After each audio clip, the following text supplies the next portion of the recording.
Atman Sri Swami Jyotirmayananda commences tonight's Satsang with the Sanskrit peace chant. Om Purnamadaha Purnamidam Purnat Purnamudachyate Purnasya Purnamadaya Purnamevavashishyate Om Shanti Shanti Shanti. We begin with Mystic Song by Sri Swami Lalitananda, played and sung by Sri Swami Umananda and Rajneesh. Our song tonight is based on a poem by Swamiji. It's called O Thou Divine Wisdom.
We are recording from the ashram of our revered Guru, Atman Sri Swami Jyotirmayananda in Miami, Florida.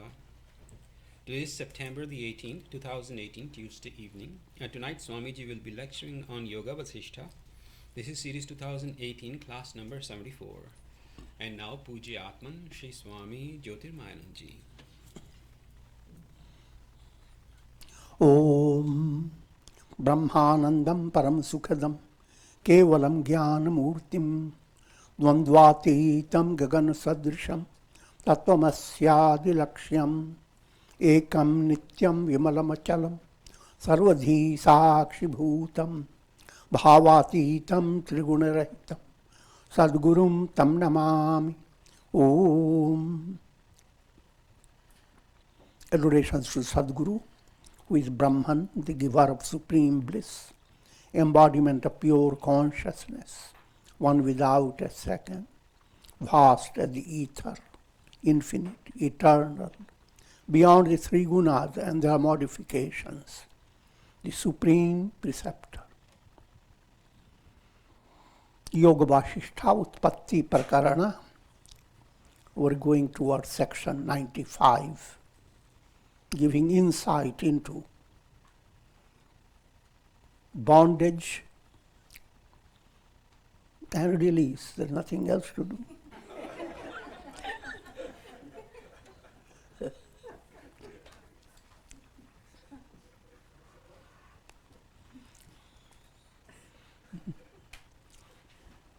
An insight into the role of the chitta. All your bondage and release is based on chitta.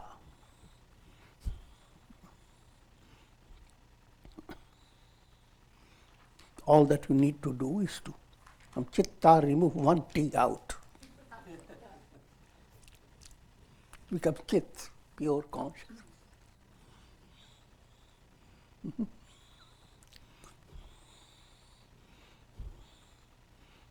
Same thing with Shava and Shiva.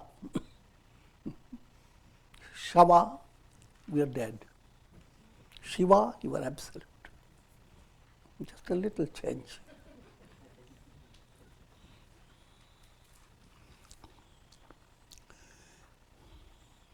Sage Vasistha continues, O Rama, just as waves proceed from the ocean,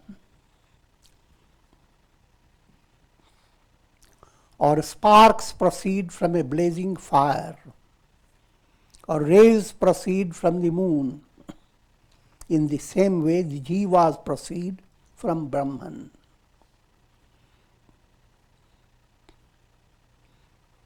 So to understand, jivas have not been created with a big mental stress. Think of Brahma looking into a big record of karmas and then putting the jiva into a all well-planned body-mind complex. And each stage, if you want to go on studying, it's a vast. I'm just giving you a kind of simple way to understand. But think of how does the sun create countless reflected suns. And that's not all. It creates so many illuminations, every tree with every drop, and every drop is shining. How did the sun plan out all this big work? The fact it didn't plan out anything. Sun is just the sun. All these are viewed by limited minds. Limited minds have their different ways of experiencing or handling this divine self. So, and all these details arise out of the mind. How do you study God? Your mind, when it's filled with malas, then attitude towards God has a different angle. You look for God whenever there is trouble, please relieve it. If you can't relieve, send a person. Do it 20%.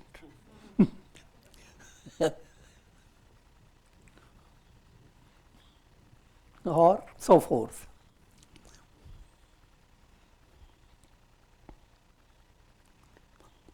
In other words, the world does not emanate in a realistic way. The mirage does not emanate as a realistic structure. Dream does not arise as a realistic for creation. Similarly, the world you are experiencing is not, mystically speaking, not realistic, not real. It's Maya.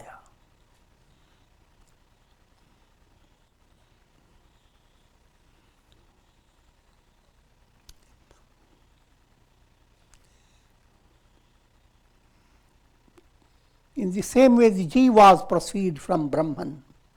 These jivas continue to wander through numerous worlds.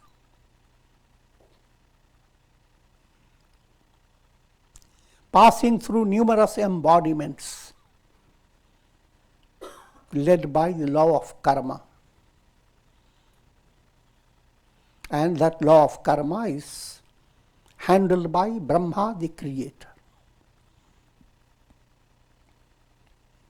Section 95. More insight is being given into formation of karma proceeding from your chitta.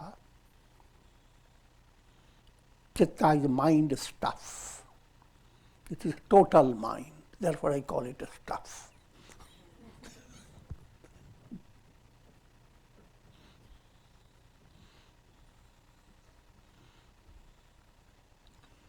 Sage Vasistha continues, a flower and its fragrance both arise from a tree at the same time. In the same way, karma and karta both arose at the same time. And speaking figuratively, from Brahma. And Brahma's reality is Brahman. Brahma is creator. What's the difference between Brahman and Brahma? Brahman playing the role under the veil of Maya. Maya is illusion. And just to remind you, the absolute reality is Brahman, beyond time, space, causation. The magical power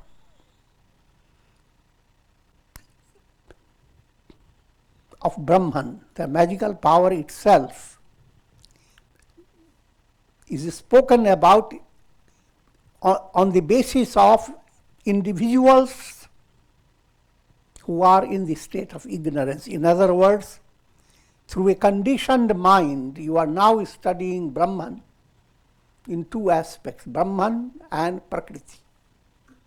But Prakriti does not have any reality. Just like a magician comes alone, there's nothing with him. I'm talking about real magician, old time. He's alone. But people join in and they want to see his music, magic. And once they are under the magical influence, will create many situations. And people who are caught in that magic, they will go on experiencing. The magician says, look, I'm sowing a mango tree in front of you. And all they see is a mango seed. And then it is sown. Now, by creating a hypnotic effect, see, the tree has emerged. They see the tree coming up. This is old-time TV. All that happens in your own room, in your iPad. So all that is happening. Now the fruits have come. Now pick up fruits. Each one picks up fruits.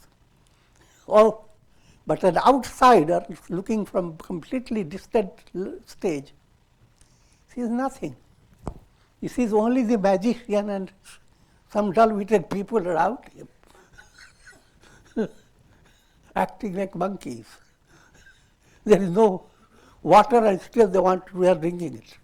There is no mango, still they are eating it. So,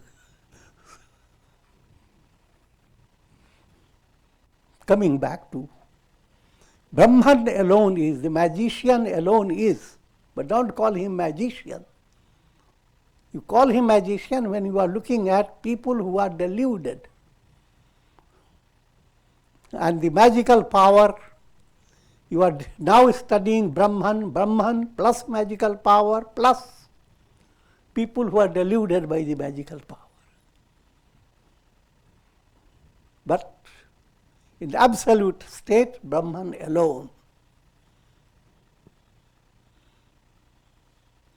So let me conclude on that. Brahman through Prakriti. Prakriti plays three roles, three stages. Sattva predominating Prakriti is Maya. Brahman through Maya plays the role of Brahma the creator, Vishnu the sustainer, Shiva the destroyer. All Brahma, Vishnu, Shiva, all of them are nothing but Brahman, but through Maya they are playing their role in the world process. Brahma is creating it. Vishnu sustains it. Shiva goes on dissolving it. And Prakriti now comes to another stage, Rajas predominating Prakriti. That's avidya, ignorance. Led by Rajas predominating Prakriti, same Brahman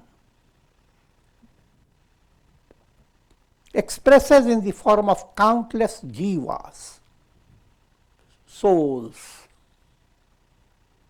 And each soul is following a mysterious karmic process.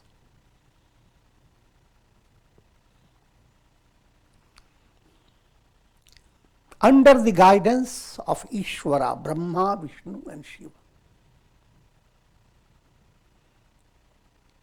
Now, tamas predominating Prakriti, the third aspect of Prakriti, becomes the basis. Same Brahman through tamas predominating Prakriti becomes tanamatras, subtle elements. Subtle elements are the basis of all that is needed for the soul for its evolution. And what is needed is a mind and mental expressions. And that's to say, out of tamas predominant, out of the subtle tanamatras, there arise the entire chitta. Chitta has four aspects: unconscious, egoism, intellect, buddhi, manas, conscious mind. All this are evolution based upon the subtle elements. Panchatattvas have created the entire mental process. Same Panchatattvas create your physical body, your pranas, vital forces, all your five layers, body, mind, intellect, ego, and so forth.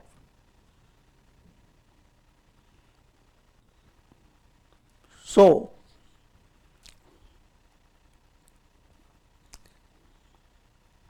and all this is done now from tamasi prakriti.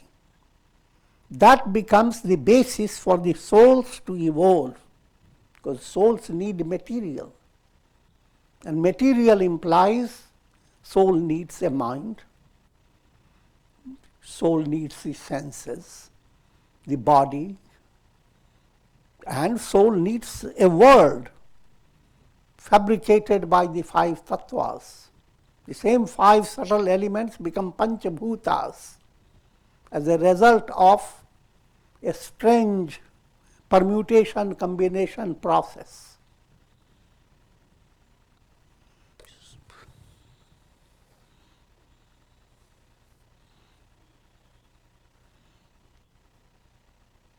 This has to be kept in the back of your mind. This is the fabric, subtle basis behind the Vedanta philosophy.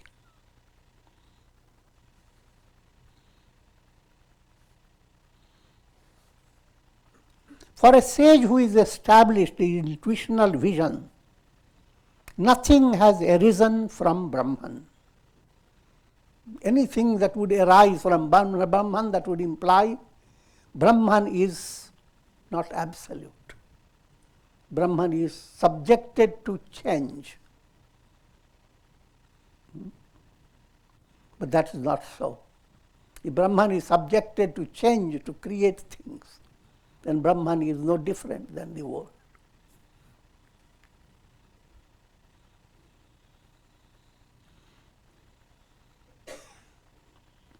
The world of names and forms, that world does not exist, just like your dream does not exist. Brahman alone is in the 3 periods of time. All the history goes back in your mind, how long. But it all is a mystic googling up information in your mind. Just like your computer suddenly brings out so much information just by one little touch. By changing one little angle, your mind goes into another dimension of the millions of years and how things have gone on. And same mind gives you a picture of what may happen millions of years later. And there are many other ramifications. But all this is nothing but the magic of the mind. Same mind practices the mana, withdraws the vrittis. Then there is nothing but absolute, Purnamada. That Purna is even at this stage always full. And all that mind creates out of that fullness remains actually full. And therefore don't be surprised when this full is fooling you and it moves away, what remains is nothing but the full.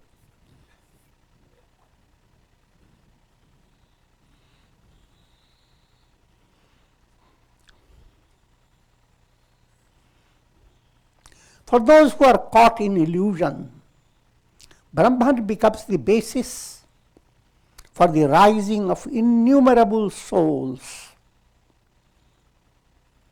Just as new shoots arise on a tree in the spring, so these souls continue to arise from Brahman. Having arisen, they dissolve in Brahman. Just giving you an idea, people generally try to understand through academic intellect. And the question arises, how many are these souls in bondage? How long will it take for them all to be liberated? And if they are all liberated, what will happen to this world? So much worry.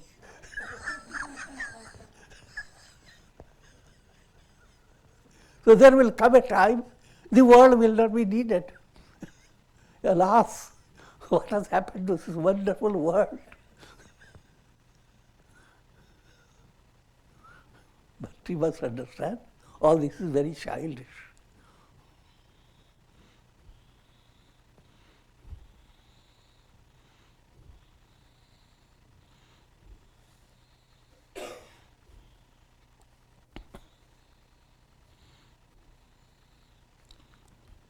Jivas, they cannot be counted. And as long as you are using your conditioned mind, there is no limit to the world you are experiencing. And there is no limit to the jivas that are struggling. And there is no limit to anything. But when your conditioned mind has become enlightened, all this has vanished from your iPhone. The iPhone, the eye, based on your eye. There is nothing but Brahman.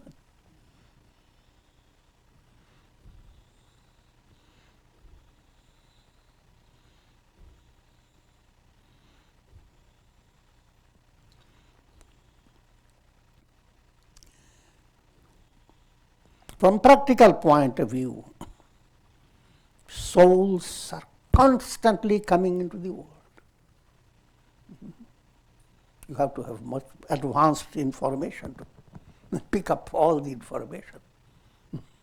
And one day people will do it. See, every day we'll know how many houses have their babies. So how many have come, how many are going?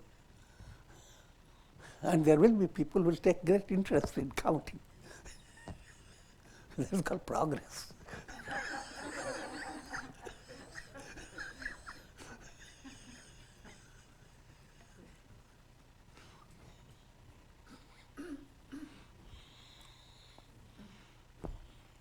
Souls continue to wander in various embodiments on the basis of vasanas. And vasanas arise out of ignorance. Again, let me repeat to you the cycle. Led by ignorance, the soul enters into a process of karma. The root source of karma is called samskaras, impressions. Impressions are like seeds. Out of samskaras there arise vasanas. Vasanas are subtle desires, allegorically speaking, just like seeds stay in the earth. But all these seeds don't grow. They follow their own requirements. Some seeds will begin to grow. So all your karmas, all the samskaras are not active, they are simply in seed state. Just a little pinch called prarabdha. And out of that prarabdhas, that process starts. From those seeds, vasanas arise. Vasanas described as subtle desires. Subtle desires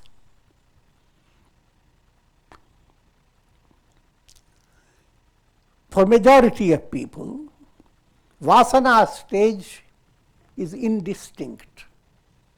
See, people don't know their own vasana.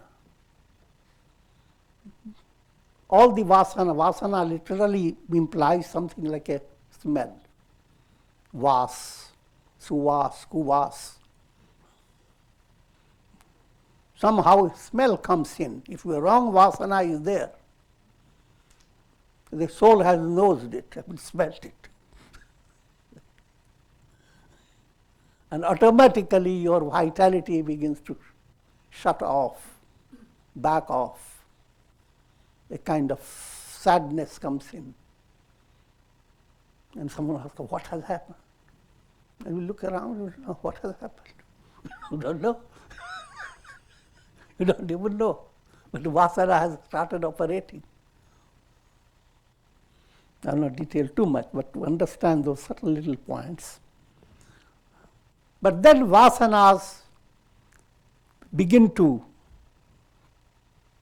just like shoots have come out of the earth, now they begin to grow.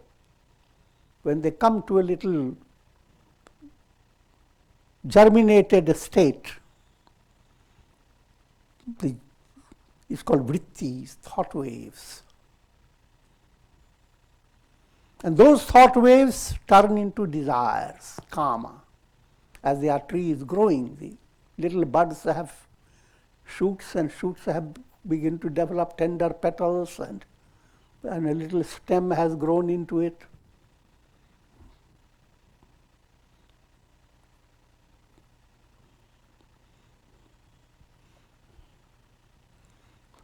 And then that's called kama, desire. And desire becomes trishna. When the little plant has become like a good, healthy tree, Trishna stage comes in. And Trishna, now you know what you need to do. Your thought, word, and action.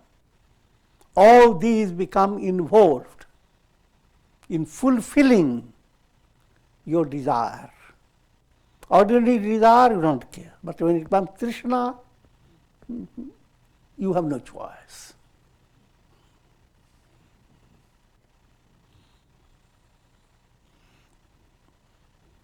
But each stage can be in two ways. It can be divine, positive, sattvic, or it can be rajasic, tamasic. That subtle point has to enter your mind, and the subtle art, not to give encouragement to that which is negative. Even in this, and the best effective action comes when you can recognize vritti, the moment little thought waves have entered your mind. If your mind has become sensitive by your daily practice of sadhana, you will recognize the root source of your trouble even in the early stage. And therefore, you are in a position to shut it up with very little effort. But if you don't recognize it, if you are in the state with satsanga, you will recognize it fast. If you have no possibility of satsanga, then unwittingly you will allow it to grow.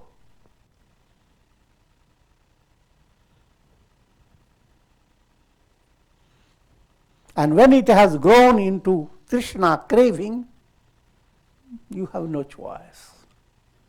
Now you have become overpowered by a karmic force.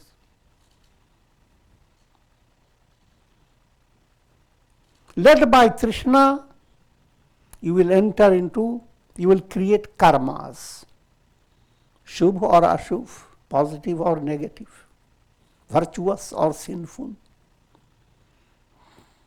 And karma becomes the basis of various situations that develop in your daily life, pleasant, unpleasant. And those karmic fruits, they don't come in sequence, in a kind of queue. They follow a strange mathematics. So sometimes you are in a very pleasant state, have done good meditation, etc. But suddenly something falls upon your head. You look, the very roof is leaking. Spoils the day.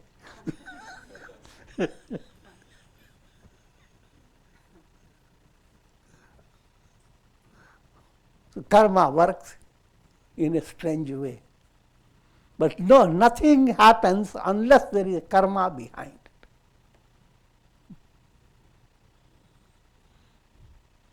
But that doesn't put you in a state of absolute dependence. If you study, the whole process is being initiated by you. You have the potentiality to look at the vrittis and not let them flourish if they are negative. And even if they have flourished, you have the potentiality to do purushartha. And even when a negative karma has brought about a negative situation, you have the possibility to fool the negativity.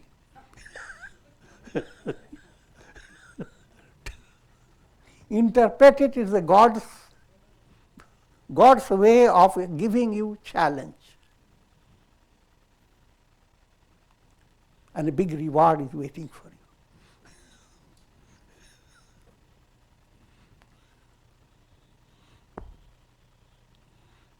And all your experiences of pleasure and pain, no matter how little, it goes on being recorded in your unconscious samskaras.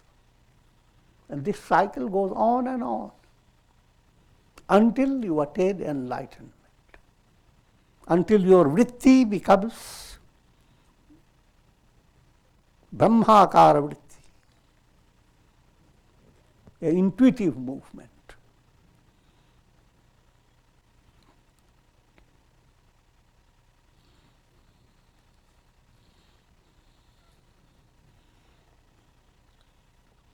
Forgetfulness of one's own essential nature weaves the illusion of the repeated cycles of birth and death.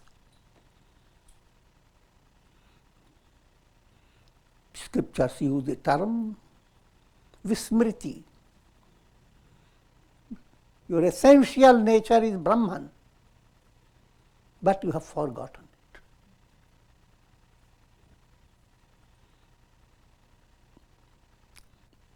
If you want to study now the role of smriti and vismriti, Raj Yoga has simplified it. First point is Shraddha, faith. Everyone has faith. No soul comes into the world without that backing of faith. Even in animals, birds, anywhere.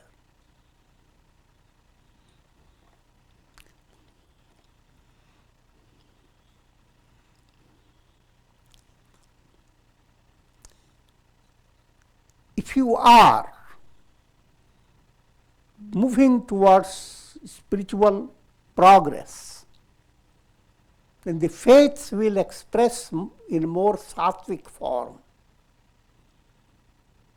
Sattvic form of faith means it is paving the way to discover amazing inner strength, not physical strength. That's the matter for medical science. Calories. But no amount of calories can give you the strength that is needed for controlling your stupidity.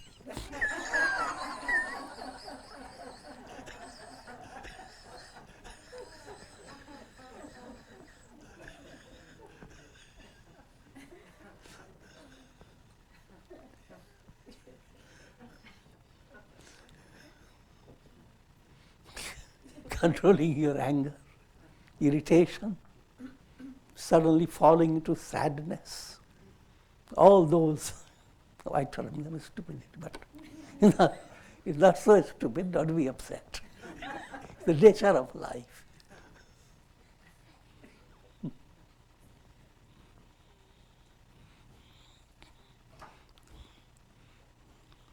So, out of Shraddha, there arises virya, that inner strength. And that each is a progressive movement.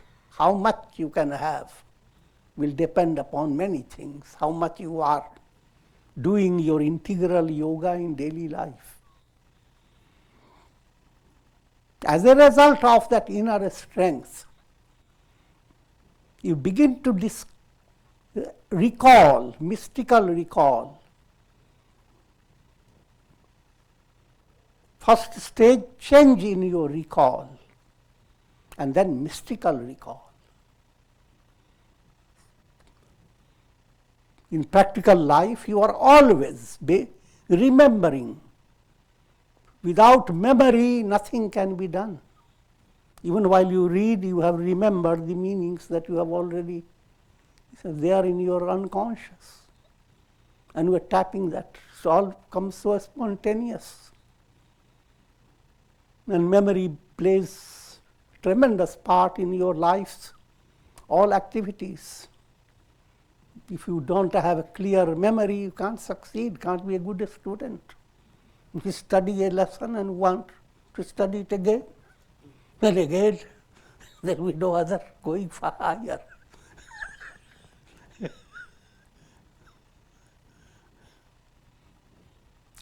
What I'm talking about, memory relating to practical reality. That's one stage of memory. Another stage of memory,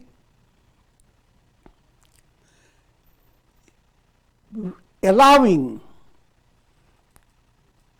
your intellect to draw from positive lessons you have learned from the past. All those are there, but you don't want to remember every detail, but you want to remember certain experiences that you had in the past of a positive nature. And that automatically comes to you spontaneously. If you are moving in spiritual way, your sadhana has brought your mind into a state of sattva. Without your going after, suddenly a positive memory comes and makes you more delighted. Gives you a sudden opening to look. A miracle had happened before. You were in big trouble. And what you are expecting here is something little. You have experienced bigger miracles. And that type of remembrance helps you to develop perseverance with patience and not become upset.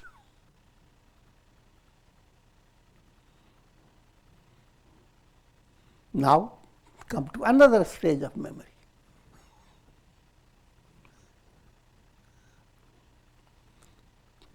Memory that draws from your many lives. But we will not go into details of that. That's memory that allows you to understand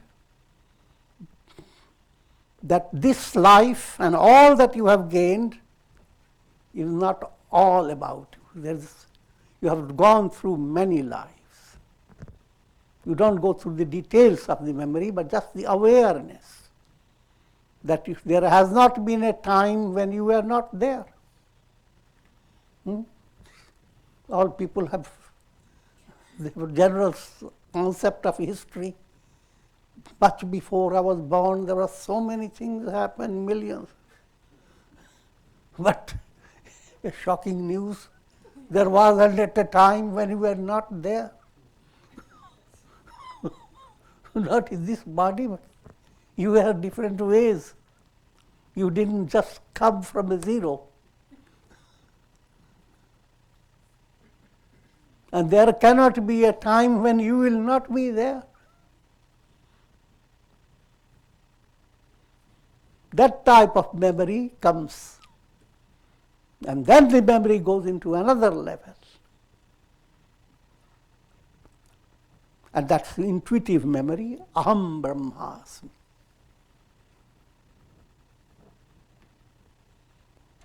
And in order to bring about that type of recall, in daily practices, practice sansmarana,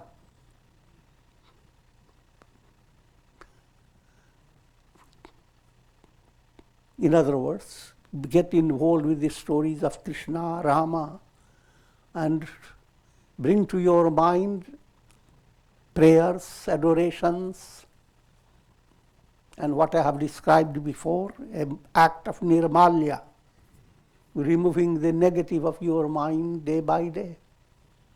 That's called function of smaran, sumiran.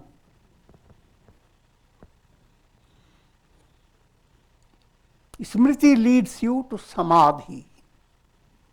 Now what happens?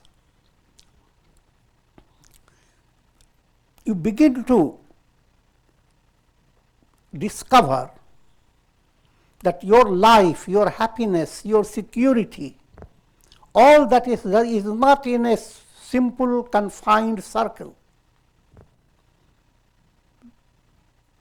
The circle that you feel that holds you into the practical world, as long as you are within the circle, you don't have samadhi experience. Samadhi experience, you find there is another extension, another level. And that ascending movement has no limit. In other words, you are not circled, you are not confined to your mind and senses. The type of joy can enter your heart that no amount of foods can supply you.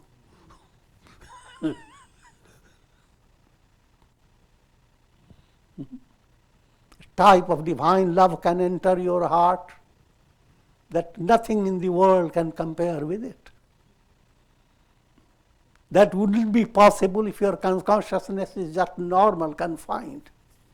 Then only when you find a jewel or some costly thing coming to your house, oh, I'm rich, I have that. So all your attainments are in a very small confinement.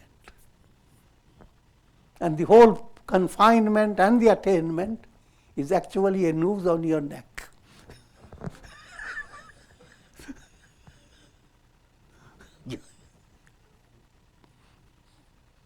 So I'm giving you understanding of samadhi. Therefore, every day one need to exercise one's effort to calm the mind.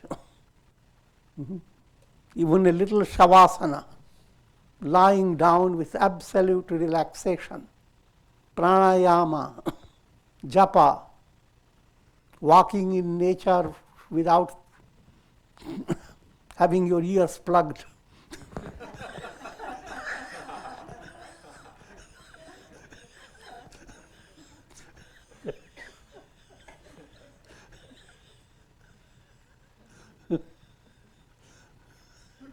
So a daily practice and practicing concentration, meditation as Raja Yoga gives you.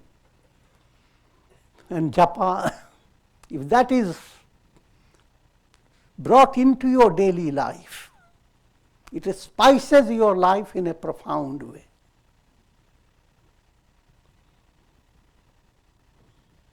You do not lose time in that, rather you gain time. Once your mind has become more relaxed, more concentrated, and a little breeze of sattva has entered, you handle big things with a more skilled manner and end up being more relaxed.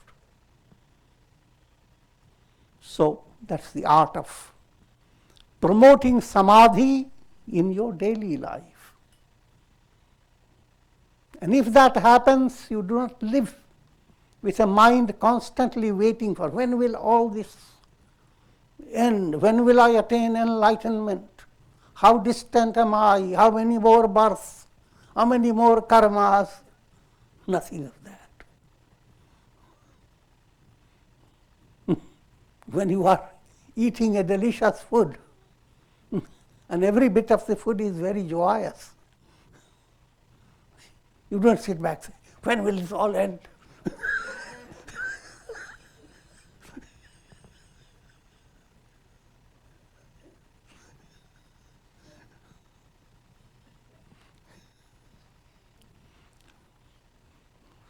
figure that out.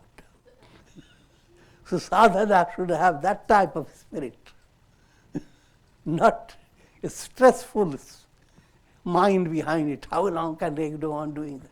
How can I, as long as that how you say,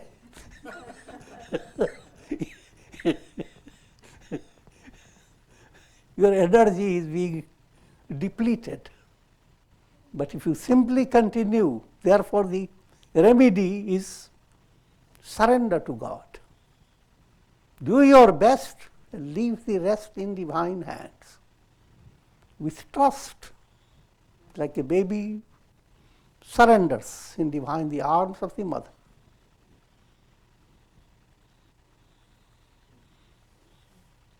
If that stage has come, that samadhi leads you to prajna.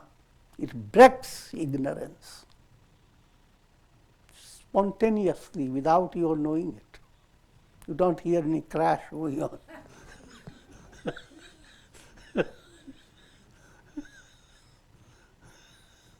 Aham Brahmasmi.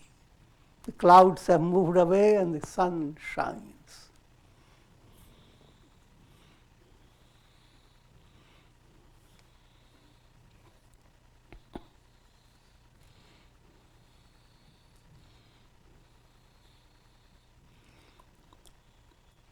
Sri Rama wants to know more about karma and the mind.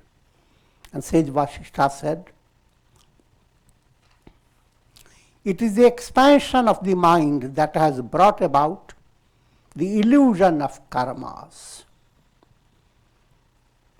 No action can bring about fruits without being associated with the mind. Do all types of things with your hands and feet. They don't create karmas. But mind comes in. Every finger points somebody's error. Every movement of the foot to kick someone.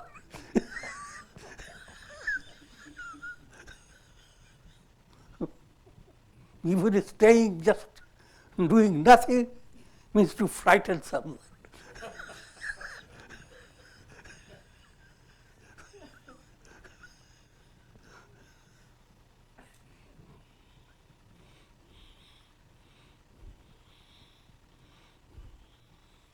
So that's how karma is formed, because the mind enters into your actions, your attitude, angle, your bhavana, your feeling behind it.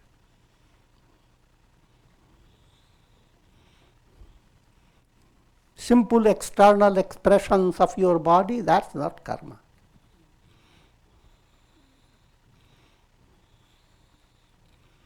In the beginning, the mind arose from Brahman. That's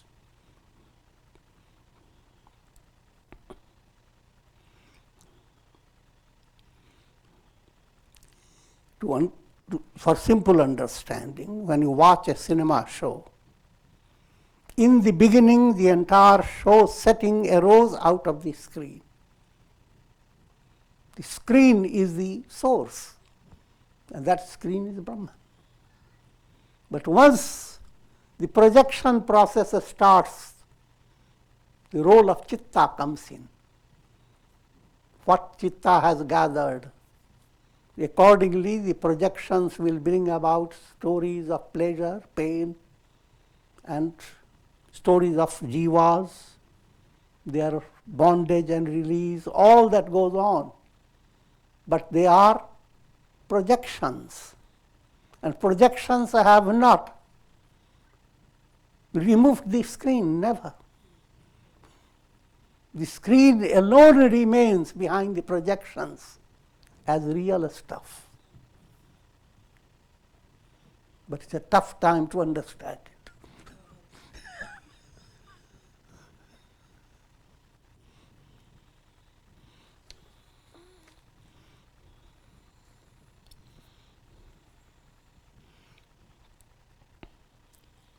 The body, which appears to be the basis of every action, is in itself a materialized form of the mind. people make a distinction. This is my body, here is my brain, and behind the brain is the mind. If they believe in the mind, otherwise. But what you don't understand, how do you start saying I am the body? By your act of mind that allows you to feel I am the body.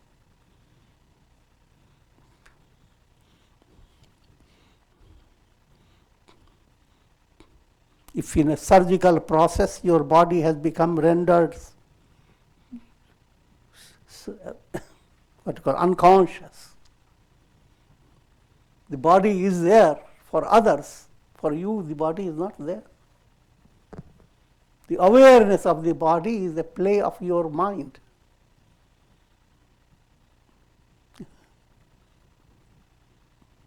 In fact, all your physical realities and the awareness of physical realities, behind that, it's the magic of mind. Same objects are there. You kick the bucket. They are all there, but now have no meaning for it. You don't have to kick the bucket. Go to deep sleep.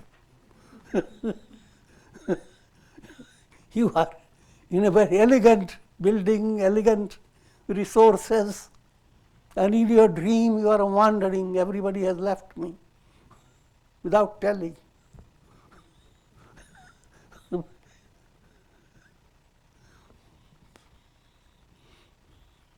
So, the awareness of the body is not in the body. Awareness of the world is not in the world. It is in the mind.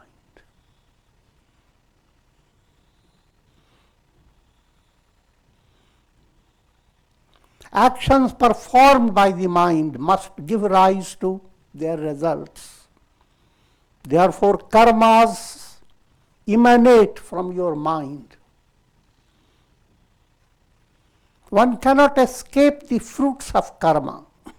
Since karmas are being held by your mind, and you hear about karmas, suddenly your mind says, I don't want to do any more karmas.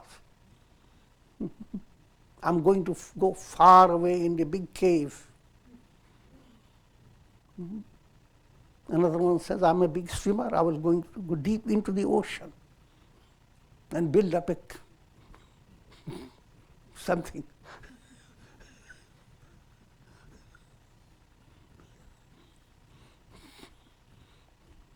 The moral behind it, you can't escape karma, no matter what you do.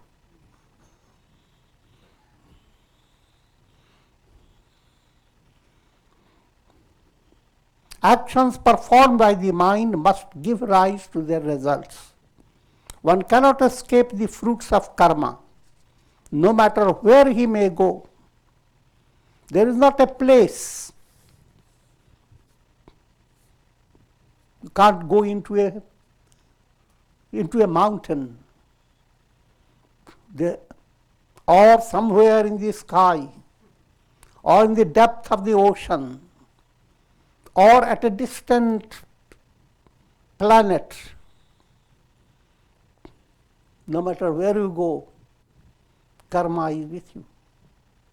Even your idea of going somewhere is being led by your own karma.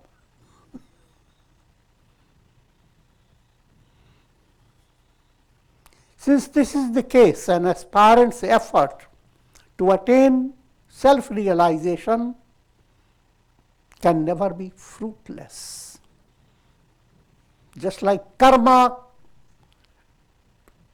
continues to be with you, likewise your sadhana-based movement will not leave you no matter where you go. If you are working with your japa, meditation, and suddenly you are required to go somewhere, your sadhana also goes with you.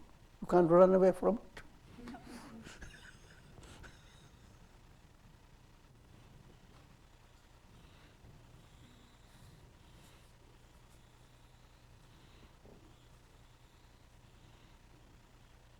When a person attains enlightenment, his mind is effaced. And then follows the cessation of all karmas. For those who are not enlightened, mind and karma continue to exist and depend upon each other. The cessation of either of these two brings about the cessation of both. When you talk about destroying all karmas, it implies then mind will not be there.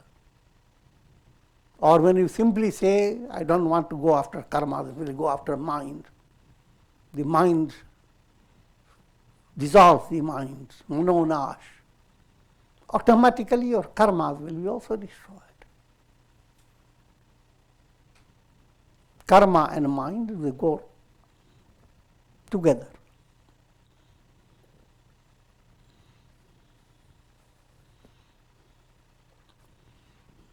Section 96.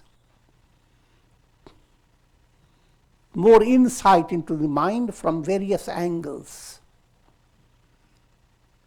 Sri Rama continued, O sage, the mind is material, yet it has assumed consciousness. Please enlighten me regarding the nature of mind, which expresses through numerous thoughts and imaginations.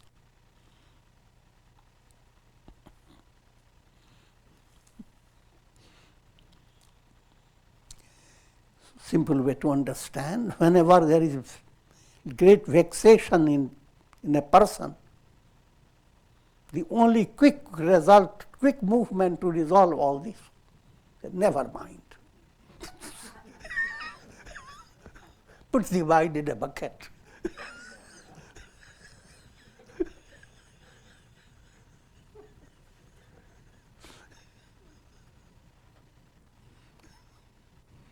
And you supplement it by saying, doesn't matter. Negate mind and matter, and your problem is resolved. This is instinctive. But try to understand that big wisdom that comes through the tongue of everyone. How can it be really accomplished?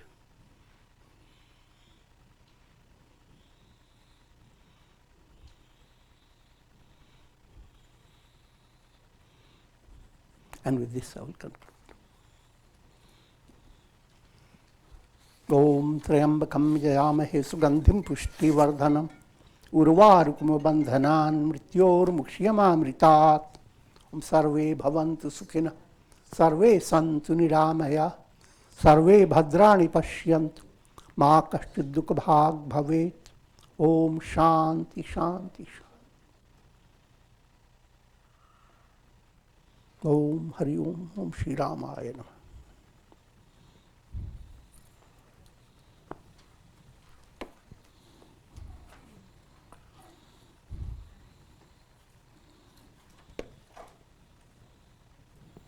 If you have any questions for Swamiji, please raise your hand.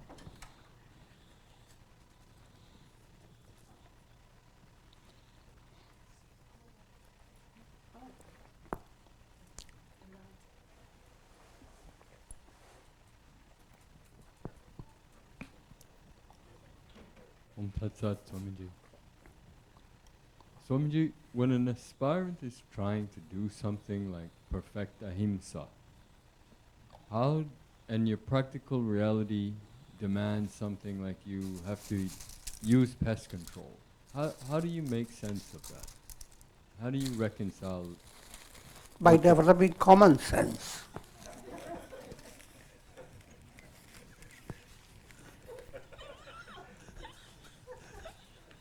Never lose common sense. And your common sense will be automatically a healthy aspect if you are doing your sadhana day by day. The fact is that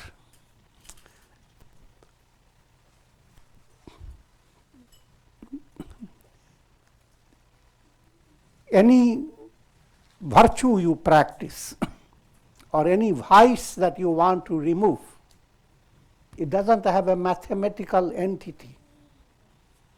It is abstract. Sometimes, say for example, someone is doing something wrong. Say your own child, son is doing something wrong, and you have just created your vrata. I will not say harsh word today.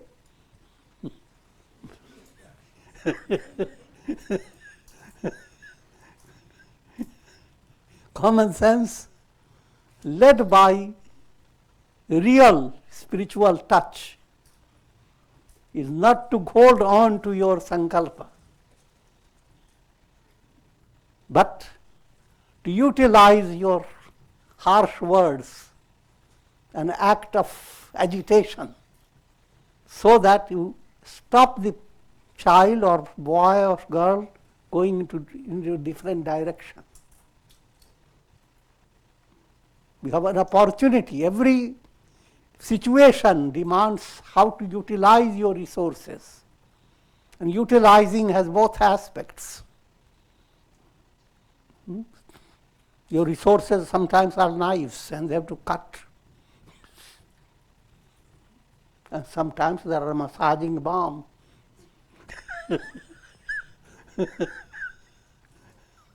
They have to be kept in limit for purpose. When the movement goes beyond purpose, doesn't serve you any purpose, that even if it looks so good, gentle, you went to go through a crowd and showing a very gentle face.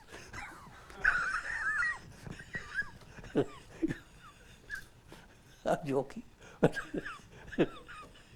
that doesn't bring you all the virtue. Handling your day-to-day realities in an intelligent way, utilizing your resources, that is a part of your sadhana. Thank you, Swamiji. Thank you very much.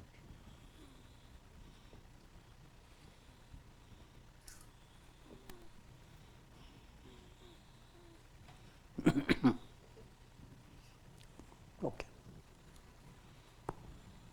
And we welcome Rich Green, who joined us for a couple of days. He swam here from North Carolina. Tomorrow, Wednesday, at 7:30, we continue with Yoga Vasistha.